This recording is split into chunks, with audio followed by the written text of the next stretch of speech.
all the conspiracies surrounding Nazi UFOs, the most controversial is the idea that some Nazis escaped the fall of Germany along with advanced saucer prototypes. Evidence clearly shows that a number of prominent SS officers did escape the Allies and went underground. In extreme southern Latin America, particularly Argentina, Uruguay, Paraguay, there are to this day huge German reservations. One man who never surfaced again was General Hans Kammler, the head of Germany's World War II secret weapons program. If anyone knew the truth about saucer technology, it was him. On April 17, 1945, Kammler sent his last telegram. In it, he refuses a request from the head of the SS, Heinrich Himmler, for a Junkers truck. Why would Himmler want a truck?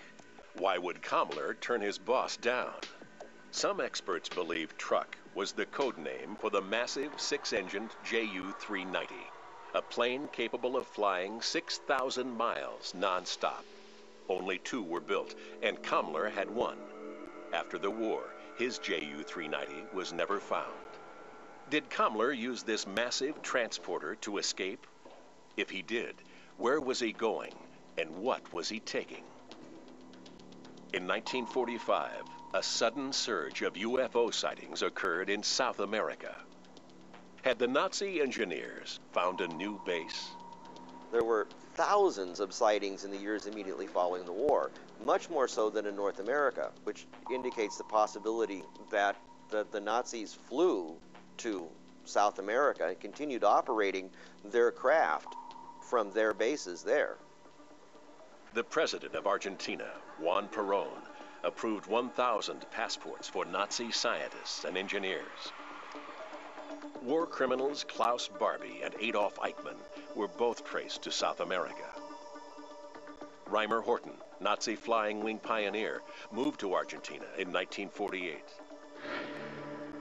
Ever since, the trail of UFO sightings has grown throughout South America, just as it has in the United States. But there is no hard evidence to say that these die-hard Nazis were joined by Kammler or any disc engineers. Where else could Kammler have gone? Incredibly, many reports claim that Kammler and a team of saucer scientists escaped to Antarctica at the end of World War II. There have been stories that the Germans were attempting to build a permanent colony in Antarctica. We know for sure that there was the 1938-39 German Antarctic expedition, which did claim a chunk of Antarctica for Germany, and that the Germans did excel in building secret underground bases. The Antarctica conspiracy is reinforced by a U.S. naval operation into the region in 1946, just a year after the war's end, and a year before the Roswell crash. Operation High Jump was one of the more amazing pieces of this story. Admiral Byrd, America's most famous Arctic explorer, led an expedition to the South Pole in 1947. It was the largest armada ever sent to Antarctica. 13 ships, 4,700 men. The armada included a brand new state-of-the-art aircraft carrier, a submarine, several destroyers, dozens of aircraft, fixed and rotary wing aircraft. Officially, High Jump's mission was to assess how American troops would cope if the Soviets invaded through Antarctica. Unofficially, Admiral Byrd had also been asked to check up on any Nazi presence in the region. Operation High Jump was outfitted for 8 months worth of supplies. They could have been in Antarctica doing their thing for 8 months, and they were only there for 16 weeks, and then packed up and hastily left with no explanation ever given as to why the sudden aborting of the mission. Rumors quickly sprang up. The Armada had run into serious trouble, come up against something, someone. Admiral Byrd's comments helped fuel the controversy. Afterwards, Byrd apparently said some very strange things to reporters on the way back, including that the United States needs to be prepared to fight a war against aircraft that can fly from pole to pole at tremendous speeds. This is taken as evidence that he did indeed run into Nazi disc aircraft that outperformed his guys, and that the sudden turning tail and running is taken as evidence that there was some sort of a confrontation, some sort of a battle.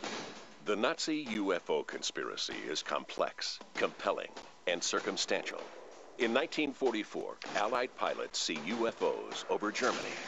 Deep underground, the Nazis are building top-secret airframes and propulsion systems.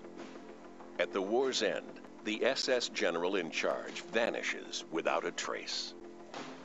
His scientists, their research, and prototypes are captured by the U.S. military and shipped to the States. 2 years later, the first wave of UFO sightings occurs across America.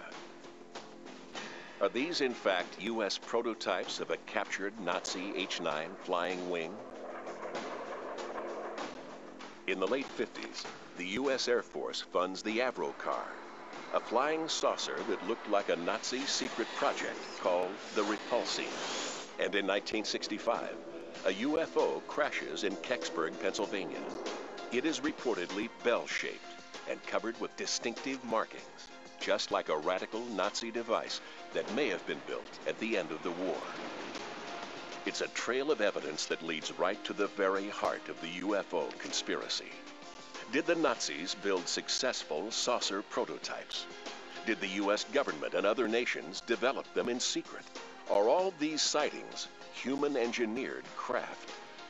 Will governments or the military ever reveal the truth behind the presence of UFOs in our airspace? It would be a major blow against the credibility of the U.S. government to suddenly have to admit that flying saucers are real. People often ask me, well, when do you think the government is going to own up to the fact? And I say, I don't think it ever will. The Nazi UFO conspiracy continues.